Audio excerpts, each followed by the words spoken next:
रफीकुल इस्लाम, बिल्कुल 40 सेकंड में एक सवाल का जवाब दीजिएगा। बगदादी के मुरीद हो गए मौलाना सलमान नदवी, मदरसों में पढ़ाकर बगदादी को यह चिट्ठी लिखना। एक मुद्दत से मुस्लिम मुल्कों की खबर को पढ़ता आ रहा था। अफगानिस्तान की रूस के खिलाफ जिहाद में मेरी नजर थी तो इराक में भी मेरी नजर रही। नूर अल मलिकी इराक के प्रधानमंत्री हालिया जमाने का सबसे बड़ा शैतान और फिरका परस्ती को भड़काने वाला है। हमें पता कि चला कि तमाम सुन्नी ग्रुप आपके साथ है, इराक में लड़ने वाले आपकी खिलाफत नहीं कर रहे हैं। यानी यह लिखना अबू बकर बगदादी को मुसलमानों का अमीर लीडर बताना और खुद उनकी रक्षा करे और इस्लाम का परचम बुलंद हो, ऐसी बात लिखना क्या जायज है? जो दुनिया के लिए खतरा है। भारत के एक मदरसे से चिट्ठी जा रही है, जायज है ये? अमीश रफीकुल इस्लाम, किसने चाहिए मदरसे? अमीश दबगर, किसने चाहिए मदरसे? ये सब भड़काने के लिए? संस्कृत स्कूल भी तो बंद हुए हैं। अमीश मैं बोल रहा हूं, बोलिए। अमीश बोलिए सर। बगदादी दहशतगर्द है, उनको समर्थन करने वाला वो भी दहशतगर्द होगा। पर चिट्ठी तो यहीं से गई ना, लेकिन नाथुराम चिट्ठी तो इसी मुल्क से गई ना, चिट्ठी तो इसी मुल्क से गई ना। मौलाना सलमान नदवी कौन है? नागा उग्रवादी किस मदरसे के हैं? तमिल टाइगर्स किस मदरसे के हैं? नक्सली किस मदरसे के पढ़े हुए हैं? इंदिरा गांधी को कत्ल करने वाला कहां से पढ़े हुए हैं? राजीव गांधी को कत्ल करने वाला कहां पढ़े हैं? सारे कातिलों का मुकाबला आप मदरसों में पढ़ने वाले बच्चों को करेंगे? कोई किसी ने कोई कत्ल करा, किसी ने कोई गंदी हरकत करी, किसी ने आतंकवाद फैलाया, आप सबका कंपैरिजन मदरसों से कर लेते हैं। मदरसा का दरवाजा खुला है, आप आ जाओ। सरकार है, होम मिनिस्ट्री है। अगर मदरसा में उग्रवाद की टीचिंग गौरव भाटिया तो क्या किया? ठीक है, आपने अपनी बात कहा। गौरव भाटिया का नहीं, Gaurav Bhatia, I am sorry, मैं थोड़ी देर बाद आ रहा हूं, लेकिन make your point. Gaurav ji, Amish Assam में एक मदरसा दिखा दीजिए। एक नहीं बताएंगे गौरव भाटिया कौन मदरसा है, क्या है? गौरव भाटिया बीजेपी से भैया, सुनिए उनको। कोई भी एक मदरसा का तालिब इल्म, एक भी चुप हो जाइए, शांत चुप होइए। मदरसों से ऊपर है ये देश, चुप होइए। बहुत देर सुन लिया आपको, शांत होइए। सबसे पहले तो देखिए, यहां रशीदी जी हैं, उनको संविधान पढ़ाते हैं आपके चैनल पे। दफा नहीं होती है संविधान में, संविधान में अनुच्छेद होते हैं, ठीक है। सबसे महत्वपूर्ण जो अनुच्छेद है धर्म के लिए, वो अनुच्छेद 25 है, पढ़िए आप। और वो आपको मालूम है, संविधान कहता है कि अधीन है जो बाकी मूल अधिकार है, जैसे अनुच्छेद 14, जो बात मैंने उठाई। ये लोग कह रहे थे पार्लियामेंट से बदलवा दीजिए। अरे पार्लियामेंट से सीएए आया, आपने माना क्या? सर्वोच्च न्यायालय ने एनआरसी लागू करने के लिए कहा, एआईयूडीएफ क्या कह रही थी तब, बताइए। और मेरा सवाल तीनों पैनलिस्ट से है, आप केवल एक उत्तर दीजिए। कुरान कहती है कि जो इस्लाम को ना माने वो काफिर है। मैं आपके लिए काफिर हूं या नहीं हूं, ये बताइए। संविधान ऊपर है या कुरान? दूसरा सवाल, आप लोगों के कितने बच्चे हैं और कितने बच्चे मदरसों में पढ़ते हैं, ये बता दीजिएगा। और तीसरा, 5 ऐसे मुसलमानों का नाम बताइएगा न्यूज 18 पे जो आईएएस आईपीएस ऑफिसर बने मदरसों में पढ़ के। 3 सवाल है, 3 चुनौती है, कोई भी उत्तर दे दे। ठीक है, एक एक करके सब दे देते। 3 मेहमान मेरे साथ बने हुए हैं। पहला, मैं काफिर हूं या नहीं हूं? ठीक है गौरव भाटिया, आप नाम भी ले लीजिए, किससे सवाल पूछ रहे हैं। पहले मौलाना साजिद रशीदी कुछ कहना चाह रहे हैं, बोलिए रशीदी साहब, 10 सेकंड। मैं पहला सवाल मेरा रशीदी जी से, पहला रशीदी जी, मैं काफिर हूं या नहीं हूं, बताइए। उसमें आप भी काफिर हैं? नहीं पूछ रहा हूं मैं, साहब काफिर हैं तो आप? आपकी कुरान कहती है काफिरों को जहां देखो मार दो, आप मुझे मार देंगे रशीदी जी। रसूल को या आप कुरान को मानते हैं या नहीं मानते, बताइए। काफिर, आप भी काफिर हैं? सूरा 9 आयत 5, हैं? मैं काफिर हूं, तो काफिरों को तो मारने के लिए कहती है कुरान, आप मुझे जिंदा मार देंगे। मैं इसीलिए कह रहा हूं कि आप काफिर मुझे मारेंगे। और काफिर से भी ये सूरा 4 आयत 101 है, आपको नहीं पता होगा, पढ़ देता हूं। जिनको ये कहती है निसंदेह काफिर तुम्हारे खुले दुश्मन है। जिनको मैं आपका दुश्मन हूं, मेरे तो आप भाई हैं। आप काफिर से भी मेरे आप भाई हैं, मैं आपका दुश्मन हूं, बताइए पैनलिस्ट को भाई, पूरे देश को बताइए। अरे प्रवक्ता है आप, सिर्फ मैं आपसे पूछ रहा हूं, मैं आपका भाई हूं या दुश्मन हूं, काफिर हूं? धमकाने वाले भाई, अपनी हैसियत में रहिए। अरे चुप होइए, मैंने आपसे सवाल पूछा, मुंह में दही ना जमे। आपके कितने बच्चे बताइए, आपके कितने बच्चे मदरसों में जाते हैं? चुप रहिए, मौलाना आप रशीदी, कह रहे हैं उनको चुप रहिए। आपके कितने आप बच्चे? कौन है 12, भाई? 15, खाली 17 प्रवक्ता हैं आप कितने बीजेपी के। बताइए? क्या हैसियत है आपके? कितने आप बच्चे MLA के आपके? सामने? आप मुझे बताइए। अरे 29 और 30 अरे किसने चुप बनाई होइए। है? हैसियत इतनी है 29 कि और उखाड़ 30 के क्या फेंक है? देंगे तुम लोग। आर्टिकल 350 क्या हैसियत है? भारतीय आप तो जनता पढ़े पार्टी लिखे की हैं ये ही है नहीं। कि मैं तो हमारे मानता ही नहीं आपको पढ़ा 303 लिखा। सांसद है लोकसभा जब में। आप समाजवादी हैसियत में ये थे, है तो आप कि पानी तुमसे पीने अगर की गालियां देते थे कॉन्स्टिट्यूशन बीजेपी के को। स्पेलिंग आज पूछे, बीजेपी में अच्छा प्रवक्ता अंग्रेजी बन में गए, कॉन्स्टिट्यूशन तो कैसे आप स्पेलिंग मुसलमान करते हिंदू करने बताइए। लगे। अरे स्पेलिंग बताइए, संविधान कब आया, तारीख अरे बताइए, भैया आप बता दीजिए तारीख बताइए, आर्टिकल संविधान 29 कब क्या लागू है? हुआ, कुछ नहीं आप आता बता आपको। दीजिए आर्टिकल 30 क्या है? मूल आप अधिकार बता किस दीजिए आर्टिकल पार्ट पे आते हैं 350 क्या है? संविधान के आपको पता ही बताइए। नहीं है। नौटंकी बात मौलाना, आपको पता ही नहीं है। मदरसों में पढ़ाई मैं भी संविधान से ही बात होगी कर और रहा हूं। देश में लड़ाई मैं भी होगी, संविधान के ये आर्टिकल आपका ही मूल आपको बता मंत्र रहा है। हूं। मैं मदरसों कुरान से में पढ़ के पढ़ाई नहीं बता होगी रहा हूं आप भी आपको। रशीदी साहब बता दीजिए ना, कौन सा डॉक्टर, इंजीनियर, साइंटिस्ट निकला मदरसे से, बता दीजिए क्या दिक्कत है इसके अंदर। ही कहूंगा नहीं नहीं, इसमें दिक्कत क्या है? कुरान बताइए। इसमें दिक्कत क्या है बताने के अंदर? आप कह रहे हैं मदरसों में बड़ी शानदार पढ़ाई हो रही है। कौन सा doctor, engineer, scientist, computer engineer आया? बताइए। मुंह बंद करिए ऐसा गौरव भाटिया का, सुबुई खान का, संगीत रागी का, बंद करिए इनका मुंह। बताइए कौन निकला, बताइए कोई फेमस डॉक्टर का नाम बताइए आप, इंजीनियर के लिए नहीं है। कोई बताइए। अरे किसी डॉक्टर का नाम बताइए भाई। मदरसे हदीस पढ़ाने के लिए हैं, मदरसे फिका पढ़ाने के लिए हैं, मदरसे डॉक्टर इंजीनियर बनाने के लिए नहीं है। आप बनाइए डॉक्टर हमारे इंजीनियर, रुपए से नहीं आप पढ़ेंगे। बनाइए डॉक्टर इंजीनियर। तो फिर मदरसे क्या बनाने के लिए? हमारे रुपए मदरसे क्या बनाने के लिए? हमारे बगदादी को बधाई की चिट्ठी देने के लिए मदरसे हैं? पढ़ेगा, मैथ पढ़ेगा, अंग्रेजी और IAS के चीफ को बधाई की चिट्ठी देने के लिए मदरसे है क्या? जो कुरान पढ़ाते हैं, जो हदीस पढ़ाते हैं। नहीं, मदरसों अरे आप मदरसों बनाइए से ना टीचर। आतंकवादी कौन निकले। मना कर रहा है? अभी सेकुलरिज्म खतरे में आ जाएगा अगर यूपी की सरकार कल को बोलती कि गीता कंपलसरी है स्कूलों में, तो बनाइए जी। बोलेंगे हाय क्या हो गया, हाय क्या हो गया। मैं संविधान के अमीर जी, मैं आर्टिकल एक taxpayer 29, हूं। आर्टिकल सुनिए, मैं एक 30 और taxpayer आर्टिकल हूं। ठीक है, 350 का हवाला दे रहा हूं। से ये भारत संविधान ठीक है, का संगीत बड़े रागी बड़े वापस आ गए। संगीत रागी एक सेकंड, गौरव बाड़िया 40 सेकंड में फिर वापस आपके पास आऊंगा। गौरव बाड़िया का आवाज खोलिए, कुछ कह रहे हैं वो, बोलिए गौरव, क्या कह रहे थे गौरव, आप बोलिए। आप हाँ, मैं अमीर जी केवल इतना कह रहा हूं, मैं एक टैक्स पेयर हूं, बड़ी जिम्मेदारी से अगर मेरे देश के बच्चों को पढ़ाया जाएगा मुझे बहुत खुशी होगी, चाहे रफीकुल हिंदू इस्लाम। हो चाहे मुसलमान हो।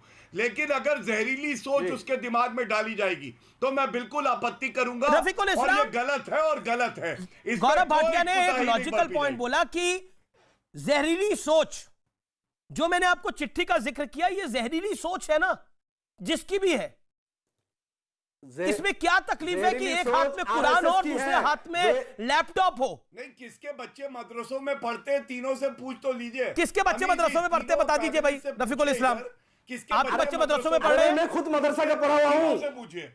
मैं खुद मदरसा का पढ़ा हूँ, सुनिए ना जी। अमीश, अरे बच्चों के बारे में अमीश, बताइए ना। मैं खुद मदरसा वो का तो पढ़ा आपको हुआ देख के हूँ। लग रहा है आप एमए मदरसा में पढ़ के मैं एमए मुझे किया, लग रहा है आपको मैंने देख के। पीएचडी किया, अपने बच्चों मैं के बारे में प्रोफेसर बताइए। रहा, मैं किसने बिहार करा में एमए क्यों नहीं पीएचडी? होगा? मेरा मदरसा, एमए मेरा पीएचडी बेटा काहे में करा? मेरा बेटा मदरसा में नहीं पढ़ा। नहीं, इस्लाम साहब एमए पीएचडी किस चीज में करा आपने? सुनिए, मैं मदरसा का पढ़ा हुआ हूँ, एमए किया हूँ गुवाहाटी विश्वविद्यालय से। गुवाहाटी विश्वविद्यालय में मैं टीचिंग बताएंगे किया, आज मैं विधायक हूँ। नहीं, किसमें करा? अरे पीएचडी किसमें पढ़ के आए? मदरसे में तो पीएचडी नहीं करी आपने ना? कहा नहीं होता है भाई। आसाम में जो सरकारी, सुनिए ना, नहीं बताएंगे, आसाम में जो मुंह में सरकारी दही मदरसे जम है, अच्छा, जनरल पीएचडी इंस्टीट्यूट में है। इस्लाम साहब, मेरा सवाल आप समझ नहीं पा रहे या मेरी आवाज नहीं जा पा रही? बताइए। उसके बाद निकल के हम कुछ नहीं आप कर सकते। मदरसे में केवल पढ़े, और केवल धार्मिक बात आपने करेंगे, एमए जहर पीएचडी उगलेंगे। काहे में किया, मुझे बताया तो दीजिए। आप पॉलिटिकल साइंस में मेरा ग्रेजुएशन है, जामिया मिल्लिया यूनिवर्सिटी से किया हूं, दिल्ली से। आप अच्छा। जहां बैठे वहां से। PhD मैंने एमए अरबिक से किया है, पीएचडी किया है, गुवाहाटी विश्वविद्यालय में मैंने पढ़ा। ठीक है, संगीत रागी, संगीत रागी देखिए, यहाँ तो एमए पीएचडी निकल रहे हैं, आप कह रहे हैं मदरसों से खराब लोग निकल रहे हैं, या इस्लाम साहब कह रहे हैं कि मैं तो देखिए कितना पढ़ा लिखा निकला, मैं विधायक भी हो लिया। देखिए, मैंने सबकी देखिए मैं सबकी बात सुनता हूं, अपनी टर्न पर ही आकर के बोलता हूं, इसलिए मैं अपनी बात कह रहा हूं। पहली बात, जो मैंने इस्लाम को पढ़ा है और जो मैंने कुरान को पढ़ा है, मैं एक निष्कर्ष पर पहुंचा हूं कि इस्लाम लोकतंत्र और जिसे हम कहते हैं कि सेकुलरिज्म, उसके बिल्कुल खिलाफ है, क्योंकि वो काफिरों के लिए मौत की पैगाम जो है वो अपने मानने वालों के लिए कहता है, और बहुत साफ शब्दों में कहता है, उसमें गलत किंतु परंतु इंटरप्रेट करने कर की रहे हैं जरूरत नहीं है। यदि भारत विभाजन से पहले यदि भारत विभाजन से पहले यदि मुस्लिम लीग के सारे देखेंगे, डॉक्यूमेंट्स देखेंगे, तो कुरान को इस्लाम ही साहब कोट डिसएग्री करके कर रहे हैं भारत आपसे। के अंदर वो कत्लेआम मचाए थे। आखिर देवबंद इस्लाम जो है पाकिस्तान के अंदर जितने, मैं कह रहा हूं सारे मदरसे से पढ़े हुए लोग आतंकवादी नहीं हैं, लेकिन जितने आतंकवादी हैं वे सारे के सारे मदरसों से पढ़े हुए जरूर हैं। ये दोनों का आप खासियत समझिए। अफगानिस्तान बॉर्डर पे, पाकिस्तान बॉर्डर पे, और मैं बता रहा हूं जहां जहां भी जाइए, क्योंकि भाई वो आसमानी किताब का हुक्म है, ये इनकी गलती नहीं है। भारत और भारतीयता के रंग में यदि इस्लाम आएगा तो वो सहिष्णु बनेगा, लेकिन अरब का इस्लाम होगा तो आतंकवाद पैदा ही करेगा, उसका और कुछ अंतर निष्कर्ष नहीं हो सकता। वो तो आतंकवाद ही पैदा करेगा, क्योंकि उसके लिए हिंदू काफिर है, उसके लिए बाकी धर्मों के लोग काफिर हैं। रविंद्रनाथ टैगोर ने कहा कि दुनिया में दो ऐसे धर्म हैं जिनके लिए बाकी धर्म के लोग जो हैं वो सब दुश्मन हैं। या पढ़ लीजिए original works of Rabindranath Tagore. अब रविंद्रनाथ टैगोर तो कोई आरएसएस के नहीं थे, विवेकानंद जी तो आरएसएस के नहीं थे, महर्षि अरविंद तो कोई आरएसएस के नहीं थे। इन सारे लोगों का साजिद रशीदी को लेके आइए, वो कुछ कहना चाहते हैं। रशीदी साहब काफी देर से इंतजार कर रहे हैं, बोलिए रशीदी साहब, 25 सेकंड आपके पास है। मैं जवाब देता हूं इनका। आरएसएस मैं जवाब दे रहा हूं इनका। संगीत रागी, आपने जो कुरान में जिहाद की व्याख्या की है, जिहाद का जिक्र है कुरान में, और जिहाद इस्लाम का एक कॉन्सेप्ट है, मैं मानता हूं, लेकिन हिंदुस्तान में जिहाद का हुक्म नहीं है। अगर जिहाद का हुक्म होगा तो आप जैसे मुनाफिक लोग जो ना हिंदू हैं ना मुसलमान, वो सबसे पहले काम में आएंगे। आप शाह वलीउल्लाह को पढ़िए। क्या मतलब है इसका कि आप जैसे लोग सबसे ज्यादा काम में आएंगे? ना हिंदू है ना मुसलमान है। संगीत रागी हिंदू हो मुसलमान हो, उससे पहले भारतीय है भाई, उससे पहले इंसान है। डीयू में क्या बोला आपने भी? आप क्या हैसियत है आपकी प्रोफेसर होकर? आप अच्छी तरह जानते हैं आरएसएस नहीं, आप सबकी हैसियत मत बताइए यहाँ पर। गौरव भाटिया से लेकर संगीत रागी को। प्रोडक्ट नहीं हूँ मैं, गटर मदरसे का प्रोडक्ट नहीं हूँ मैं। 6 फीट दाढ़ी और तिरछी टोपी करके नहीं पढ़ता हूँ, मैं पढ़ करके आया हूँ। मैं गटर मदरसे का हिस्सा नहीं हूँ। वापस आ गए, शर्म नहीं आई आपको आते हुए? मर्यादा दोनों तरफ से रखी जाए। मैंने क्या कहा? मैं कसाई की चाकू चला करके और यहाँ मौलाना की तरह नहीं बैठता हूँ। मैं आपकी क्या हैसियत है मैं अच्छी तरह जानता हूँ। साजिद रशीदी, मैं उन साजिद रशीदी कसाई का काम करके मौलाना बन करके आकर के बैठते हो। कसाई का काम करके मौलाना बनते हो ना तुम।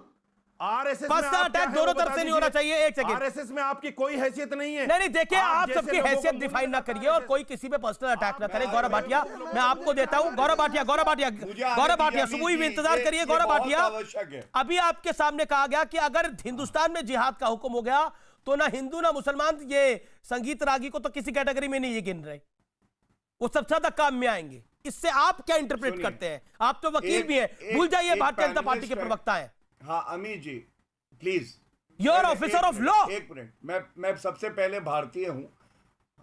मैं सबसे पहले संगीत रागी, होल्ड ऑन प्लीज। और इन्होंने मेरी हैसियत पूछी तो एक करोड़ रशीदी आ जाए ना, मैं अगर कहता हूं मैं हिंदुस्तानी हूं तो ये करोड़ कम पड़ेंगे, मेरी हैसियत ज्यादा है।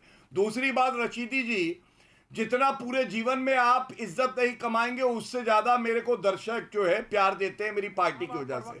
तीसरी बात, तुम आखिरी सांस तक कहोगे कुरान कुरान कुरान, और मैं आखिरी सांस तक कहूंगा हिंदुस्तान हिंदुस्तान और हिंदुस्तान। दूसरी बात, तुमने मुझे काफिर कहा, कुरान कहती है काफिरों को मार दो, तो मुझे मारोगे, और अगर तुम पे कोई पाकिस्तानी आके मारेगा तो मेरे हाथ आगे बढ़ेंगे कि तुम्हें बचा लो। ये फर्क है हिंदुस्तानी में और एक कट्टर आदमी में जैसे तुम हो। आप जैसे पता नहीं कितने लोग देखे उन्होंने।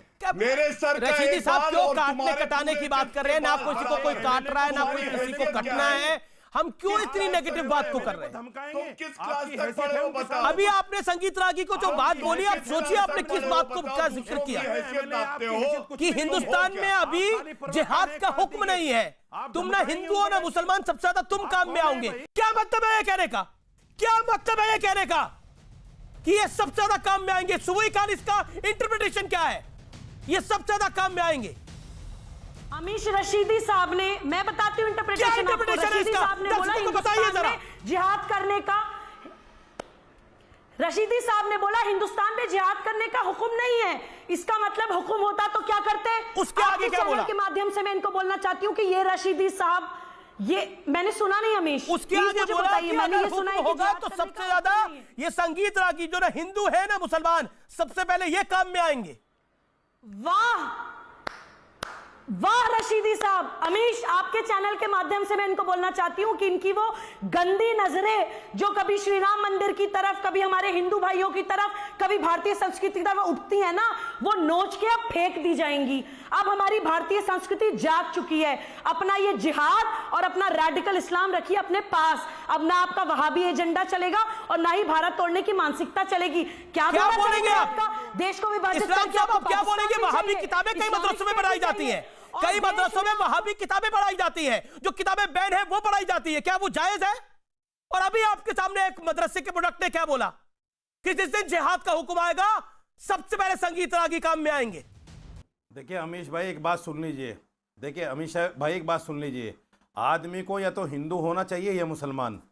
ये जो बीच बीच का आदमी है ना, ये दोनों मजहबों के लिए खतरा होता है। आदमी हिंदू हो तो हिंदू भी कट्टर हो, अपने धर्म पर चलने वाला शिक्षा हो। प्रणाली पे बात करिए ना मुसलमान आप, हो तो आदमी के मुसलमान हिंदू और भी मुसलमान कट्टर पे हो, बात अपने कर धर्म रहे पर हैं। चलने कमाल वाला की हो। बात है। गौरव ये भाटिया, क्या बात अब आप हुई? कॉडी डाउन है। Gaurav Bhatia, final word. देखिए अमीर जी, या तो आदमी को शेर होना चाहिए मोदी जी की तरह, या घोड़ा होना चाहिए, गधा नहीं होना चाहिए। जब आप गधों से चर्चा करवाते हैं ना तो हम लोग को बड़ी दिक्कत होती है। और जो जान से मारने की धमकी दी है ना आपके चैनल पे, ऐसे लोगों को हवालात के पीछे होना ठीक है, ठीक चाहिए। है, ठीक है, ठीक है। फिलहाल ये देश है हमारा में इतना ही। नमस्कार। मजहब नहीं सिखा था आपस में बैर करना। जय हिंद।